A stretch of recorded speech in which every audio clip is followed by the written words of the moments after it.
Big Boss Malayalam season 7 live അപ്ഡേറ്റ്സിലേക്ക് പോവാം. ശോഭയുടെ പരാക്രമങ്ങളുടെ ഒരു അപ്ഡേറ്റ് എന്ന് പറയുന്നതായിരിക്കും നല്ലതെന്ന് തോന്നുന്നു കേട്ടോ. അമ്മാതിരി പരാക്രമങ്ങളാണ് ശോഭയോടെ കാണിച്ചുകൊണ്ടിരിക്കുന്നത്. സാബുമാനാണല്ലോ ഈ ഒരു ടാസ്കിലെ സ്റ്റാച്ചു. സാബുമാന് ബിഗ് ബോസ് കൊടുത്ത ടാസ്ക് ആണ് ആ ഒരു സിറ്റ് ഔട്ടിൽ നിൽക്കുന്ന ആ ഒരു ഏരിയയുടെ അവിടെ നിൽക്കുക എന്നുള്ളത്. സ്റ്റാച്ചു ആയിട്ട് അവിടെ നിൽക്കണമായിരുന്നു ഇന്നത്തെ ദിവസം മൊത്തം. നല്ല രീതിയിൽ തന്നെ സാബുമാൻ ആ ടാസ്ക് ചെയ്തു, പറയാതിരിക്കാൻ പറ്റത്തില്ല. അപ്പോൾ ആ ഒരു സിറ്റ് ഔട്ടിൽ ഏരിയയുടെ മുന്നിൽ ഒരു പോണ്ട് പോലത്തെ ഒരു സംഭവം സെറ്റ് ചെയ്ത് വെച്ചിട്ടുണ്ട്. ആ ഈ സമയത്ത് ശോഭ എന്ത് ചെയ്തു? ശോഭ അവിടെ പോയിട്ട് സാബുമാൻ എടുത്ത ആ ഒരു പോണ്ടില് മുക്കാനായിട്ട് നോക്കുന്നുണ്ട്. ആദ്യം സംസാരിക്കാൻ നോക്കുന്നുണ്ട്. എന്നുവെച്ചാൽ സ്റ്റാച്ചു ആയിട്ടുള്ള ആ ഒരു ടാസ്ക് സാബുമാൻ അവസാനിപ്പിക്കണം. ശോഭയോട് മിണ്ടണം. ഞാൻ ബ്യൂട്ടിഫുൾ ആണോ എന്നൊക്കെ ചോദിക്കുന്നു. ഒന്നും മിണ്ടുന്നില്ല സാബുമാൻ.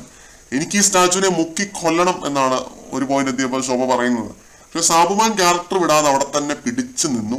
കണ്ടിട്ട് എനിക്ക് ചിരി വന്നു. കാരണം ശോഭയും ആര്യനും കൂടി പറ്റുന്ന പണി ശ്രമിക്കുന്നുണ്ട് ഇത് സാബുമാനെ അതിനകത്ത് തള്ളിയിടാനായിട്ട്. അവരെ കൊണ്ട് പറ്റാത്തത് കൊണ്ട് അക്ബറിനെ വിളിക്കുന്നുണ്ട്. ഇന്ന് മിക്കവാറും സാബുമാനെ ആ വെള്ളത്തിൽ മുക്കുമെന്ന് എനിക്ക് കണ്ടപ്പോൾ തോന്നിയിരുന്നു. പക്ഷെ അന്നപ്പോൾ തന്നെ ബിഗ് ബോസ് സാബുമാനെ രക്ഷിക്കുന്ന ഒരു കാഴ്ചയാണ് കാണുന്നത്. പ്രോപ്പർട്ടി നശിപ്പിക്കരുത് എന്ന് പറയുന്നുണ്ട്. ശോഭ വൻ കോമഡി ആയിരുന്നു കേട്ടോ, പറയാതിരിക്കാൻ പറ്റില്ല. ഇന്നലത്തെ പോലത്തെ ഒരു ലൈവേ അല്ല ഇത്. അതിനൊരു മെയിൻ റീസൺ എന്ന് പറഞ്ഞു കഴിഞ്ഞാൽ ശോഭയുടെ ഒരു പ്രസൻസ് ആണ്. നല്ല എനർജി വന്നിരിക്കുന്ന ഒരു ഉണർവ് വന്നിട്ടുള്ള ഒരു കാഴ്ചയാണ്. ഈ മോഷ്ടവും അവിഹിതവും അല്ലാതെ രസമുണ്ടായിരുന്നു കാണാനായിട്ട്. ശോഭ തന്നെ പറഞ്ഞ കാര്യമാണത്. എന്തായാലും സാബുമാന്റെ എതിരാളി പുറത്തായത് ഇന്നത്തെ ദിവസത്തെ ഒരു നിരാശാജനകമായ ഒരു സംഭവമായിരുന്നു. സാബുമാനേക്കാൾ കോണ്ടന്റ് ഉള്ള ഒരു കണ്ടസ്റ്റന്റ് ആയിരുന്നു പ്ലാച്ചിമടയിൽ പ്ലാച്ചി.